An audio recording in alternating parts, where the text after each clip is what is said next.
Ever wonder what happens when a Karen tries to gaslight a retired detective? Hit that like button if you've ever dealt with someone who thinks lying to cops is a solid strategy, and drop a comment about the most ridiculous excuse you've heard for obvious criminal behavior. 6 months ago, I moved to what the real estate agent optimistically called a charming suburban community with strong neighborhood values. Translation: a cookie-cutter subdivision where people have nothing better to do than obsess over grass height and mailbox colors. After 30 years as a detective with Chicago PD, I was looking forward to the kind of boring retirement where the biggest drama would be deciding between Netflix and Amazon Prime. I should have known better. In my experience, any place described as having strong values usually means someone's going to try to impose their values on everyone else, whether they want them or not. My house sits on a corner lot at the end of Maple Street, a modest 2-story with a decent yard, and, most importantly, no shared walls with neighbors who might feel compelled to comment on my music choices or cooking smells. The previous owner had installed a security system that would make Fort Knox jealous, complete with cameras covering every angle of the property. I kept it active, partly out of professional habit and partly because you never know when retirement boredom might make surveillance footage the most entertaining thing on television. The neighborhood seemed quiet enough. Manicured lawns, identical driveways, and the kind of oppressive suburban silence that makes you appreciate the honest chaos of city life. Most of my neighbors were the standard suburban mix: young families, empty nesters, and a few retirees like myself who'd traded urban excitement for the thrilling prospect of arguing about garbage can placement. That's where Karen Pemberton entered my story like a natural disaster in yoga pants. I first encountered Karen 3 weeks after moving in, when she appeared at my door with a clipboard, a fake smile, and the kind of aggressive cheerfulness that immediately made my detective instincts start humming warning signals. "Hello there," she chirped, like she was greeting a particularly slow child. "I'm Karen Pemberton, HOA president for Maple Creek Estates. I'm here to welcome you to our wonderful community." "That's nice of you," I said, not opening my screen door. "But I'm not part of any HOA." Her smile flickered like a dying fluorescent bulb. "Oh, but you are. Every home in Maple Creek Estates is automatically included in our homeowners association. It's in your deed." I'd read my deed about 6 times during the buying process, being the kind of person who actually reads contracts before signing them. Call it a quirk from decades of dealing with people who thought creative interpretations of legal documents would get them out of trouble. "No, it's not," I said pleasantly. "My house was built before your HOA existed, and the previous owner specifically declined to join when you formed. It's called a grandfather clause." Karen's clipboard clutching intensified. "Well, that's unusual. But surely you'd want to be part of our community standards. We maintain property values and ensure neighborhood harmony." "I maintain my own property values by not having nosy neighbors tell me what color to paint my shutters," I replied. "As for neighborhood harmony, I play well with others as long as others play well with me." The fake smile was completely gone now, replaced by the kind of tight-lipped expression that suggested Karen wasn't used to people failing to fall in line with her vision of suburban perfection. "Mister?" She left the question hanging. "Detective Martinez." "Retired Detective Martinez." Something shifted in her expression. Not fear, exactly, but the kind of recalculation that happens when someone realizes they're dealing with a person who's professionally trained to spot bullshit. "Well," she said, attempting to resurrect her cheerful tone, "I'm sure we'll get along just fine. Here's my card in case you have any questions about community standards or anything else." She handed me a business card that identified her as Karen Pemberton, HOA president, community wellness coordinator, and neighborhood safety advocate. 3 titles for what was essentially being the person who measured grass height with a ruler. After she left, I did what any self-respecting former detective would do. I researched Karen Pemberton. Social media, public records, community forums, the digital footprint that most people don't realize they're leaving everywhere they go. What I found was illuminating. Karen had been HOA president for 3 years, during which time the association had filed more complaints and legal actions than some small cities. She'd sued neighbors over fence heights, mailbox styles, and in one memorable case, the excessive cheerfulness of someone's garden gnome collection. She had a 17-year-old son named Tyler who'd been arrested twice for shoplifting but never prosecuted, thanks to what the police reports euphemistically called parental intervention and community service arrangements. Interesting family dynamics. Karen also ran a blog called Maintaining Community Excellence, which was essentially a 3-year record of her feuds with various neighbors, written in the passive-aggressive style of someone who'd learned diplomacy from watching corporate training videos. My personal favorite entry was titled, When New Residents Struggle with Community Integration, posted just 2 days after our conversation. It was a thinly veiled rant about certain individuals who resist community standards and may require additional guidance to understand neighborhood expectations. She didn't name me directly, but the comments section made it clear that everyone knew exactly who she was talking about. The responses ranged from supportive, "Some people just don't understand community spirit," to skeptical, "Karen, didn't you try this same thing with the Johnsons last year?" I bookmarked the blog. Something told me it was going to provide excellent entertainment. 3 weeks passed peacefully. I settled into retirement routines. Morning coffee on the back deck, afternoon walks around the neighborhood, evening reading with the kind of books I'd never had time for during my working years. The security cameras captured the usual suburban wildlife: joggers, dog walkers, delivery trucks, and the occasional teenager taking shortcuts through yards. That's when Tyler Pemberton made his debut on my surveillance system. It started small, as these things usually do. I noticed packages being delivered and then mysteriously disappearing before I could retrieve them. The first time, I figured it was a delivery error or maybe a helpful neighbor had taken something inside during bad weather. The second time, I started paying attention. The third time, I checked my cameras. Tyler Pemberton, Karen's 17-year-old son, had apparently decided that my front porch was his personal Amazon fulfillment center. The kid had a system: wait for delivery trucks to leave, approach the house like he belonged there, grab whatever looked interesting, and disappear back toward his own house with the casual confidence of someone who'd never been caught at anything. Professional thievery it wasn't. The kid was about as subtle as a marching band, and his mother's house was literally visible from my front door.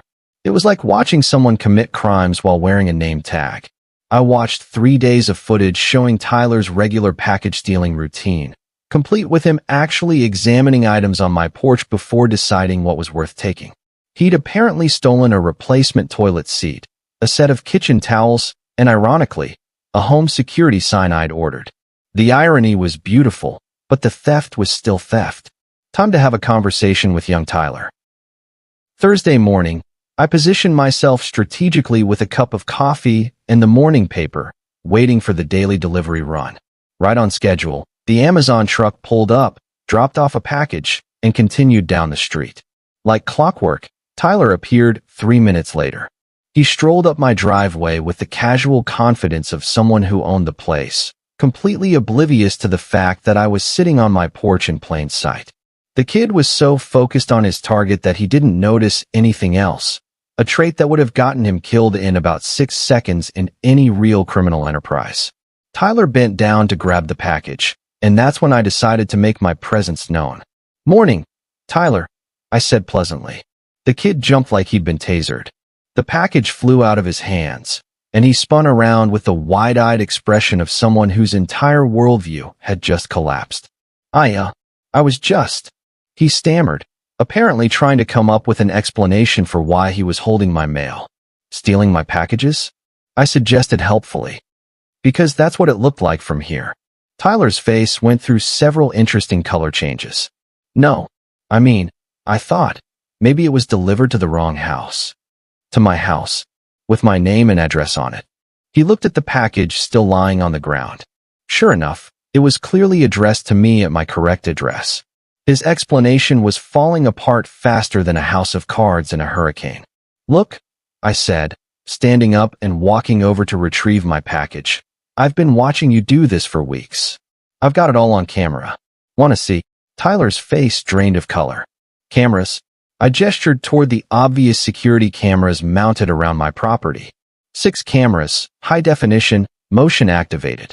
I've got footage of you stealing packages going back 3 weeks. Plus timestamps, clear facial recognition, the works. The kid looked like he was going to throw up. Are you going to call the cops? That depends, I said. Are you going to stop stealing my stuff? Yes. Yes, definitely. I'm sorry, I didn't think. I mean, I wasn't really. Tyler, I interrupted. I spent 30 years as a detective. I've heard every excuse, every rationalization, every sob story in the book. Save us both some time and just admit you were stealing packages because you thought you could get away with it. He deflated like a punctured balloon. I'm sorry. I'll pay you back for anything I took. What did you take? Some towels and this weird toilet seat thing and a sign. The security sign? Yeah, that one. He had the grace to look embarrassed. I didn't know what it was for. The irony was too perfect. Tyler, you stole a security sign from someone whose house you were robbing. Do you see the problem with this plan? Before he could answer, the sound of heels clicking rapidly on pavement announced Karen's dramatic entrance. She came marching up my driveway like a general leading a charge, her face flushed with righteous indignation. Tyler, what are you doing here? She demanded. Mom, I can explain. You don't need to explain anything, Karen snapped, turning her glare on me. What did you say to my son? I asked him to stop stealing my packages, I said mildly. Karen's expression shifted from anger to the kind of patronizing disbelief that suggested I'd just claimed to see unicorns. Tyler doesn't steal. He's a good boy. There's obviously been some misunderstanding. I looked at Tyler, who was standing there like he wanted the earth to swallow him whole. Tyler, want to tell your mom what you just confessed to? Tyler glanced between his mother and me, clearly torn between honesty and self-preservation. Mom, maybe we should just go home. Absolutely not, Karen declared. I'm not letting this man falsely accuse you of anything. She pointed a manicured finger at me like she was identifying a suspect in a lineup. I don't know what game you're playing, but harassment of minors is illegal. Harassment? I asked. I caught your son stealing my property and asked him to stop. If that's harassment, then every store manager in America is running a criminal enterprise. You have no proof of anything, Karen said smugly. Tyler was probably just being helpful. Maybe the package was delivered to the wrong address. I pulled out my phone and showed her the camera app. 6 cameras, Mrs. Pemberton. High definition. Would you like to see 3 weeks of footage of Tyler's helpful package management? For the first time, Karen's confidence wavered. She glanced at Tyler, who was now studying his shoes like they contained the secrets of the universe. Tyler, she said, her voice suddenly less certain. Mom, can we please just go home? Tyler pleaded. Karen's face went through a fascinating series of expressions as she processed what Tyler's desperation meant. Denial, realization, anger, and finally, the kind of calculating look that meant she was switching from defense to offense. Even if Tyler made a mistake, she said, her tone shifting to something more reasonable, there's no need to involve cameras and threats. We can handle this like civilized neighbors. I thought we were handling it like civilized neighbors, I said. Right up until you accused me of harassment for asking your son not to steal from me. I never said he stole anything. No, Tyler said that. About 2 minutes ago. Want me to play back the recording? Karen's eyes narrowed. You recorded our conversation without consent. On my own property. In a public conversation with no expectation of privacy? Yes, I did. It's completely legal, Mrs. Pemberton. You'd know that if you'd spent 30 years in law enforcement. The mention of my background made her pause. Karen was clearly trying to decide whether to continue the confrontation or retreat to regroup. Unfortunately for everyone involved, she chose option 3, escalation. I want those recordings deleted, she demanded. And I want assurance that you won't harass my son anymore. I'll delete the recordings when Tyler returns what he stole and your family stops trespassing on my property, I replied. As for harassment, I haven't harassed anyone. I've politely asked a thief to stop stealing. Don't call him a thief. What would you call someone who takes other people's property without permission? Karen's face flushed red. Tyler is a minor. He made a mistake. You're an adult who should know better than to intimidate children. I looked at Tyler, who stood about 6 feet tall, and probably weighed more than I did. Intimidate. Yes. You're using your police background to frighten him. Mrs. Pemberton, I said patiently, I asked your son to stop stealing my packages. If that frightens him, maybe the problem isn't with my approach. Karen grabbed Tyler's arm and started pulling him toward the street. We're leaving. And if you continue this harassment, I'll be calling the real police. Feel free, I called after them. I'll be happy to show them the security footage. Karen spun around, her face twisted with rage. You haven't heard the last of this.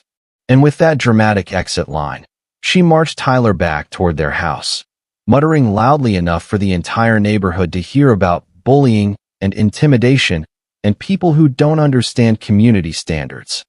I sat back down with my coffee and watched them go. In my experience, people like Karen don't just disappear when confronted with evidence of their family's criminal behavior. They regroup, rationalize, and usually come back with a strategy that makes the original problem look simple by comparison. I figured I had maybe 24 hours before Karen's next move. Turned out, I was optimistic. It took her 4 hours. Karen's retaliation came at exactly 2:47 p.m., announced by the sound of multiple car doors slamming in front of my house. I looked out the window to see 2 patrol cars parked at my curb, with 4 officers walking up my driveway. 4 officers. For a package theft complaint.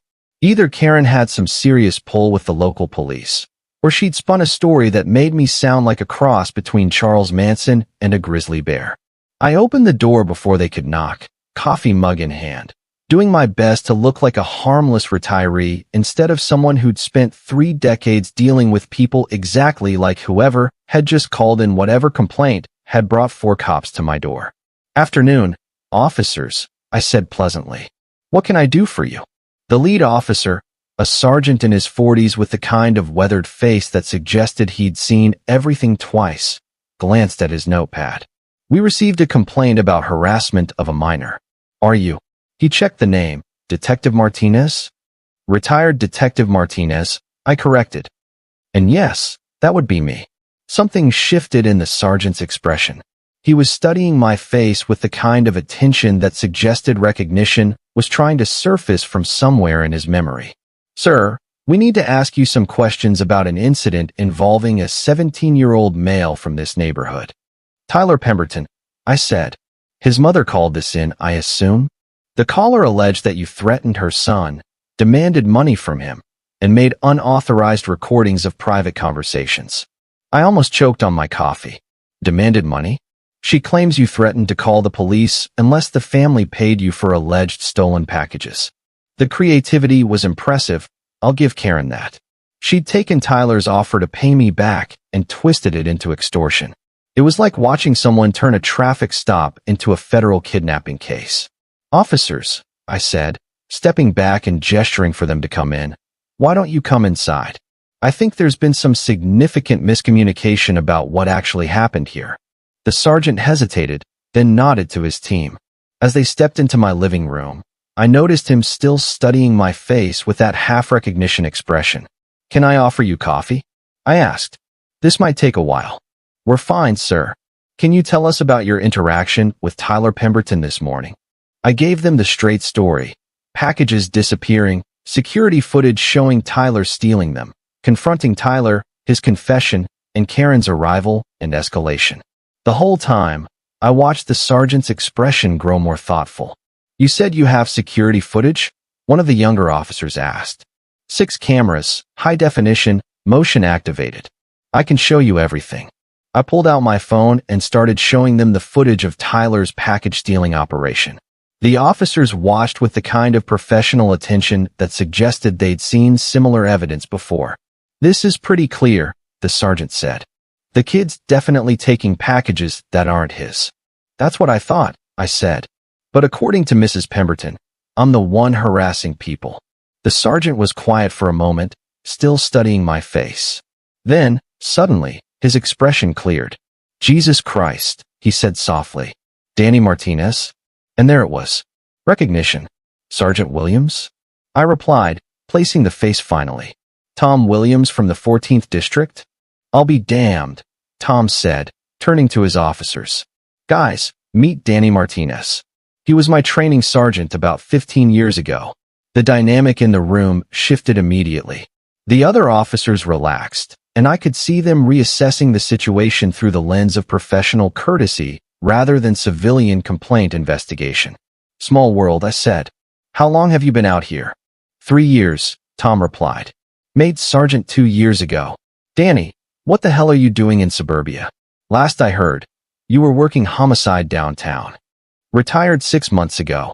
Thought I'd try the quiet life. Tom laughed. And how's that working out for you? Well, today I've been accused of extorting teenagers and operating an illegal surveillance network. So, typical Tuesday. About that, Tom said, his expression becoming more serious. The complaint we received was pretty detailed. Mrs. Pemberton claimed you threatened her son, demanded payment, and recorded private conversations without consent, all of which would be serious charges if any of it were true, I said. Want to see what actually happened? I showed them the complete footage, Tyler stealing packages, me confronting him, his confession, and Karen's arrival and escalation. Then I played the audio from our conversation, where Tyler offered to pay me back, and I asked him to stop stealing. So when Mrs. Pemberton says you demanded money, Tom said slowly, she's talking about her son voluntarily offering to pay for what he stole. That's my understanding, I said. Unless voluntary confession and restitution offers are considered extortion these days. One of the younger officers shook his head. This is exactly backwards from what the caller reported. Yeah, Tom said grimly. It usually is. He turned to me. Danny, I've got to ask, have you had any other interactions with this family? Mrs. Pemberton tried to get me to join their HOA a few weeks ago. I declined. She wasn't happy about it. Tom said. One of those. One of what? HOA presidents who think badges come with their clipboards. We get complaints from her about once a month. Usually about neighbors who won't conform to her vision of suburban perfection. Has she ever filed false complaints before? Tom and his officers exchanged glances. Let's just say Mrs. Pemberton has a very creative interpretation of harassment, trespassing, and disturbing the peace. But this is the first time she's involved a minor in her complaints. As far as I know, yeah. Usually it's about grass height or mailbox colors or someone playing music too loud at 3 in the afternoon. I processed this information. Karen wasn't just entitled. She was a serial false reporter who'd now escalated to using her own son as a prop in her neighborhood power games. So what happens now? I asked. Tom sighed. Officially, we have to follow up on all complaints. But given what we've seen here, and frankly, given Mrs. Pemberton's history of creative reporting, I think we need to have a conversation with her about filing false reports. What about Tyler? That's trickier. He's a minor. The theft is relatively minor, and you haven't pressed charges. Plus, he seems willing to make restitution. I'm not interested in ruining a kid's life over some packages, I said. But I also don't want this to become a regular thing. Fair enough, Tom said. We'll talk to the family, make sure they understand that theft is theft regardless of the thief's age, and that filing false reports is a crime regardless of the complainant's HOA status. As the officers prepared to leave, Tom pulled me aside. Danny, off the record? Watch yourself with this one. Karen Pemberton is. He paused, choosing his words carefully, persistent. And she doesn't like being told no. Meaning this probably isn't over. People like her don't just give up when their first attempt fails. They escalate. I can handle escalation, I said. I spent 30 years dealing with people who thought the law was a suggestion. Tom smiled grimly. Yeah, but those people were usually criminals. Karen Pemberton thinks she's a concerned citizen protecting her community. In some ways, that makes her more dangerous.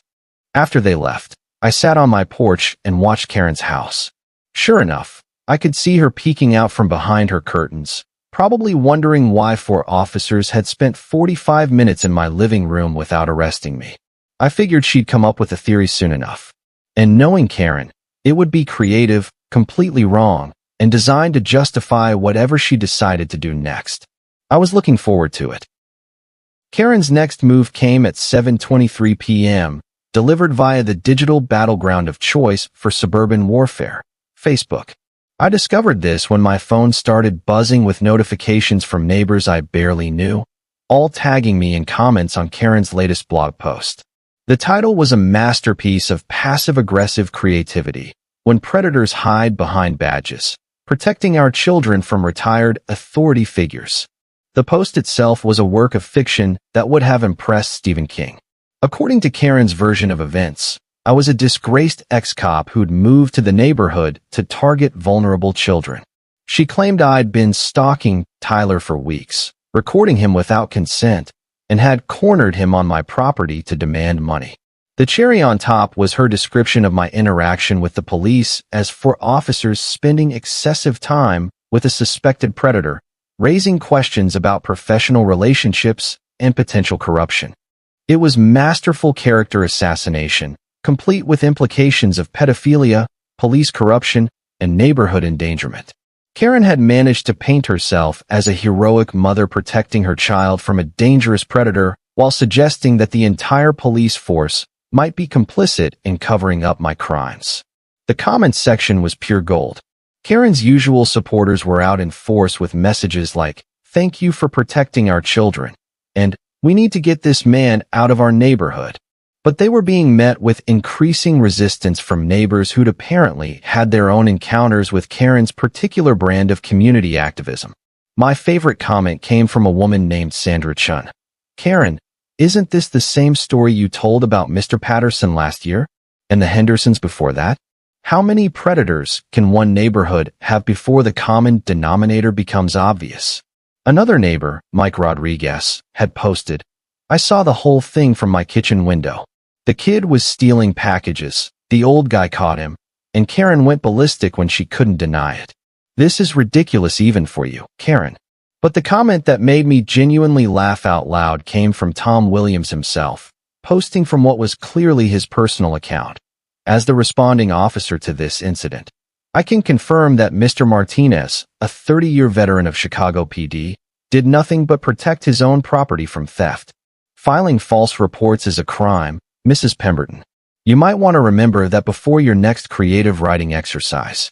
Karen responded to Tom's comment with a lengthy rant about boys' club mentality and police covering for each other, which prompted 3 more officers to comment with their own observations about the difference between legitimate complaints and harassment via false reporting. Within 2 hours, Karen's post had backfired spectacularly. Instead of rallying the neighborhood against me, she'd inadvertently created a public forum for people to share their own stories about her behavior. The comments section became a greatest hits collection of Karen's past crusades.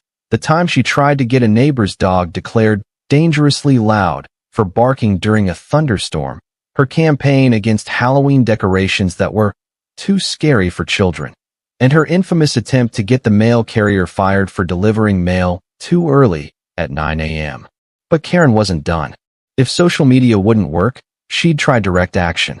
Thursday morning, I woke up to find my lawn decorated with official-looking signs. Neighborhood Watch, suspicious activity reported, planted strategically around my property. Each sign included Karen's phone number as a contact for concerned residents. The irony was beautiful. Karen had turned my house into the neighborhood equivalent of a scarlet letter, marking me as dangerous, while simultaneously advertising her own phone number for anyone who wanted to complain about her behavior.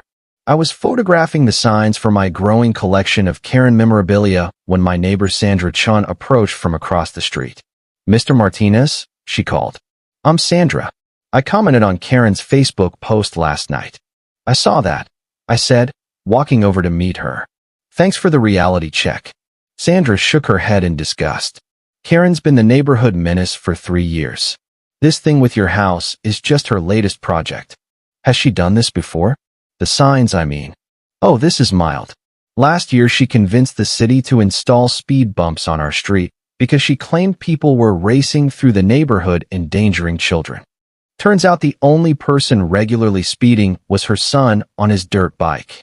We were joined by Mike Rodriguez from 2 houses down, who'd apparently been waiting for an excuse to vent about Karen.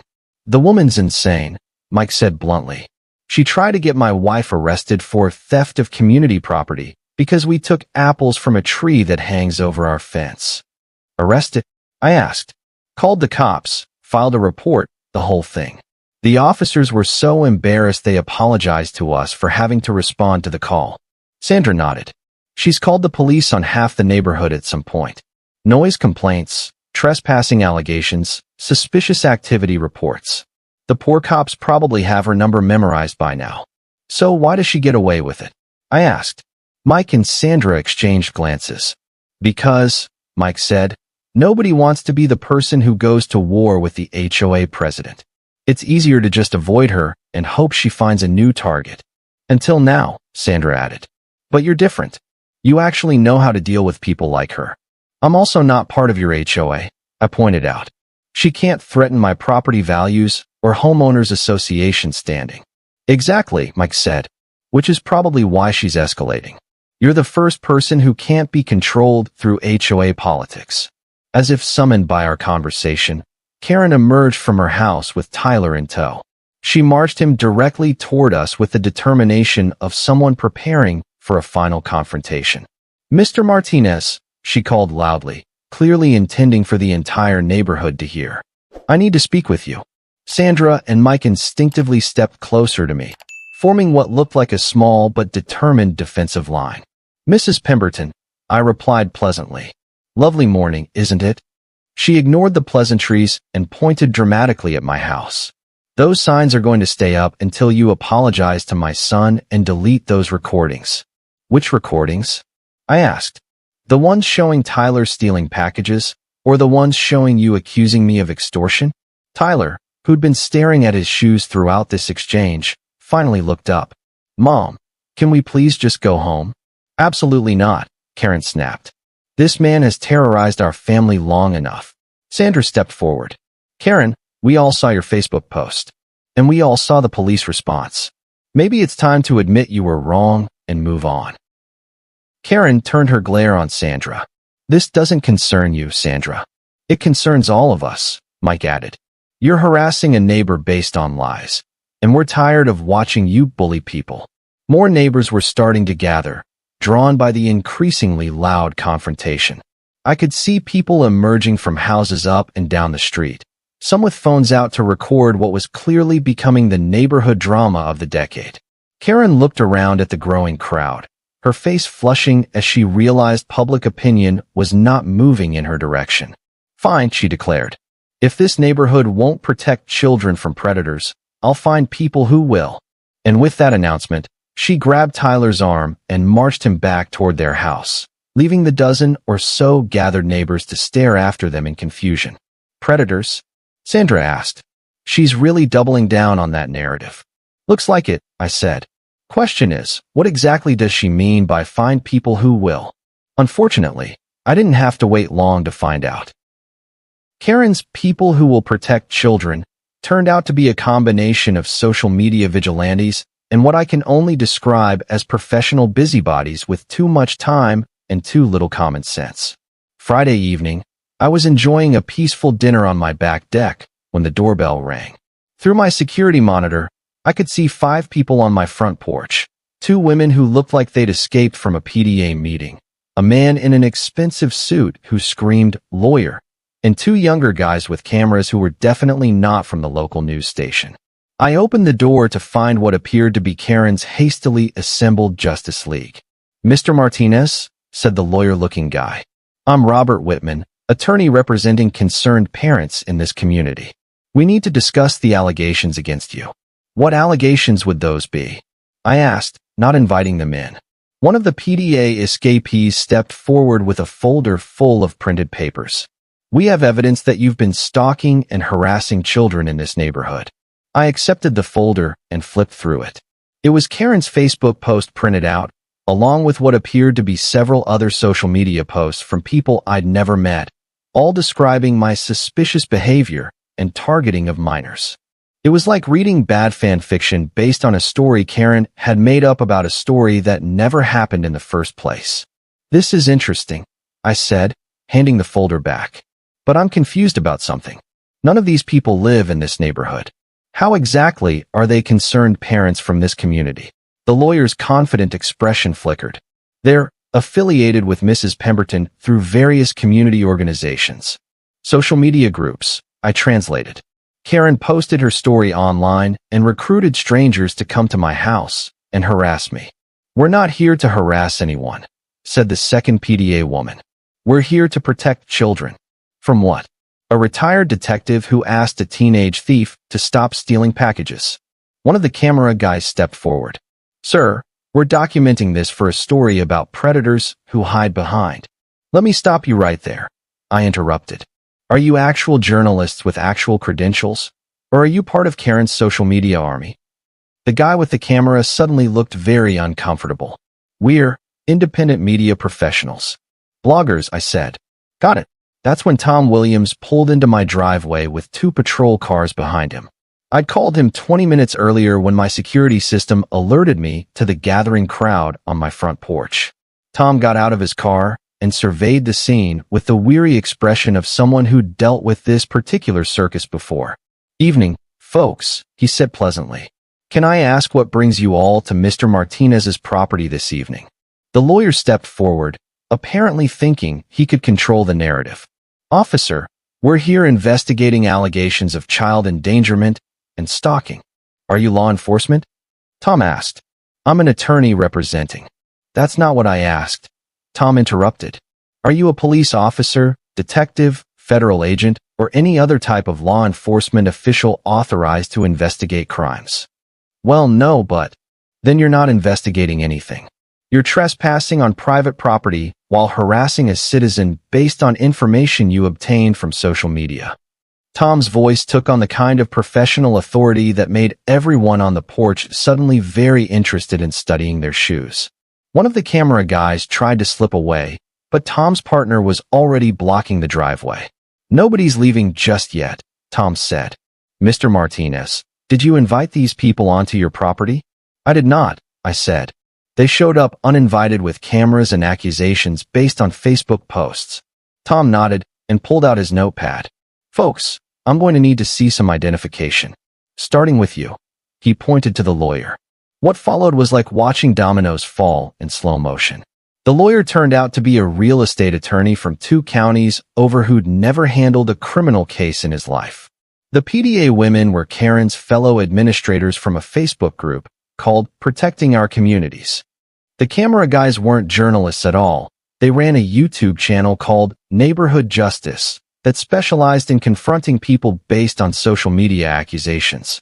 So let me get this straight, Tom said after checking everyone's IDs. None of you live in this neighborhood. None of you witnessed any alleged crimes.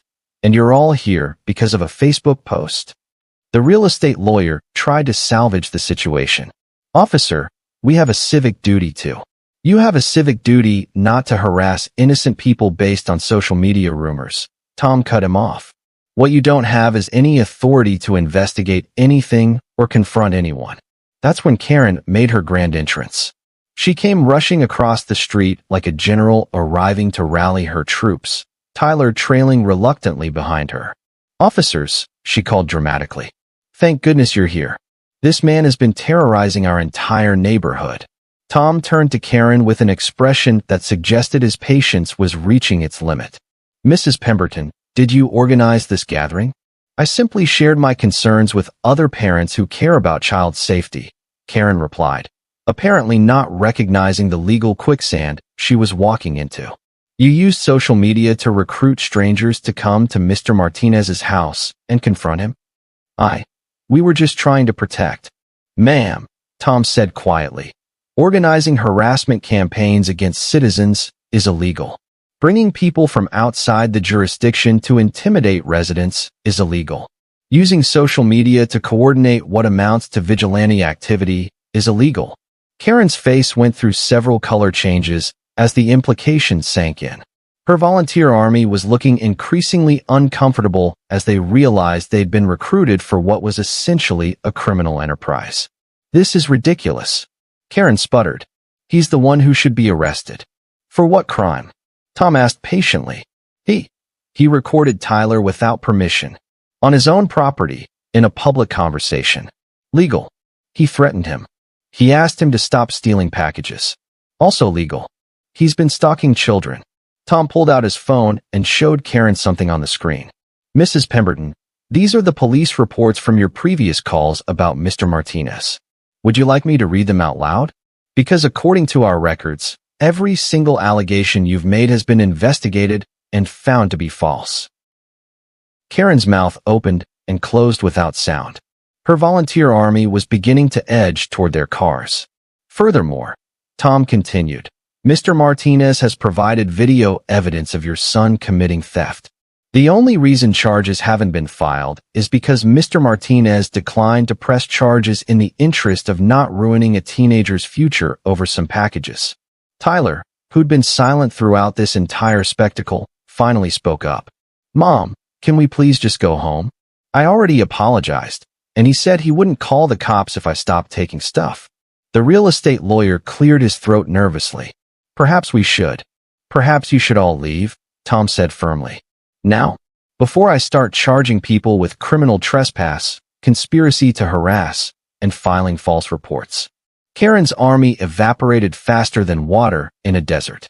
Cars started, engines revved, and within 3 minutes my driveway was clear of everyone except Tom, his partner, Karen, Tyler, and me. Karen stood there looking like someone whose entire worldview had just collapsed. This isn't over, she said weakly. Actually, it is, Tom replied. Mrs. Pemberton, you're getting an official warning for filing false reports and organizing harassment. One more incident. Any incident involving Mr. Martinez, and you'll be arrested. Are we clear? Karen nodded mutely. Tyler, Tom said, turning to the kid, return whatever you took from Mr. Martinez's property. All of it. And stay off his property permanently. Understood. Yes, sir, Tyler mumbled. After Karen and Tyler retreated to their house, Tom turned to me with a tired smile. Danny, I've got to ask, is retirement always this exciting? I laughed. Only when you move next door to people who think Facebook posts are legal documents. Fair point. Tom got serious again. Listen, this should be the end of it. Karen's used up her credibility with us. Her social media stunt backfired publicly, and half the neighborhood has figured out she's the problem, not you. And if it's not the end of it, then she'll be spending some time in county lockup learning about the consequences of filing false reports and harassing citizens. 3 days later, Tyler showed up at my door with a cardboard box containing everything he'd stolen. The towels, the toilet seat, the security sign, and several other packages I hadn't even realized were missing. He also handed me a handwritten apology letter that was clearly sincere, if grammatically creative. Mr. Martinez, he said quietly, I'm really sorry about everything. Not just the packages, but all the other stuff too. Tyler, I said, accepting the box. Everybody makes mistakes. The trick is learning from them and not repeating them. He nodded earnestly. My mom, she's not usually like this. I mean, she is, but not this bad. I think she was embarrassed about the stealing thing and just kept making it worse. How are things at home? Tyler shrugged. Quiet. She's been staying off Facebook, and she made me delete all my social media accounts. I think she's scared of getting arrested. She should be, I said mildly. But Tyler, for what it's worth, you seem like a good kid who made some bad choices. Don't let those choices define you. After Tyler left, I sat on my porch and surveyed my peaceful suburban kingdom. Karen's harassment signs had mysteriously disappeared overnight, probably removed by neighbors who were tired of the drama. My security cameras showed normal suburban activity, joggers, dog walkers, and the occasional delivery truck whose packages would actually make it to my door. I kept the trail camera footage, though. Sometimes, when retirement gets too quiet, I watch Karen explaining to a police sergeant why my coffee mug constituted a deadly weapon, or her army of social media vigilantes discovering that real law enforcement doesn't work like Facebook posts. The moral of this story? If your kid gets caught stealing and your first instinct is to organize a harassment campaign against the victim, maybe the problem isn't with your neighbors.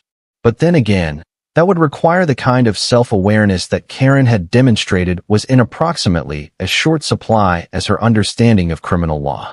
These days, I enjoy my coffee on the front porch every morning, watching the sunrise over suburbia and listening to the sound of absolutely no one stealing my packages. Tyler waves when he walks by, a good kid who learned his lesson. Karen doesn't make eye contact, which suits me just fine. Sometimes I still get friend requests from members of her Protecting Our Community's Facebook group, apparently hoping to get the real story about what happened. I decline them all. I figure if they wanted the real story, they could have asked for it before showing up at my house with cameras and accusations. But I kept Tom Williams' card. You never know when you might need a good cop who understands the difference between actual crimes and suburban drama queen theatrics. Retirement's been pretty good, actually. Thank you for being with us. Please share in the comments where you are watching from and whether you liked everything, and see you next time.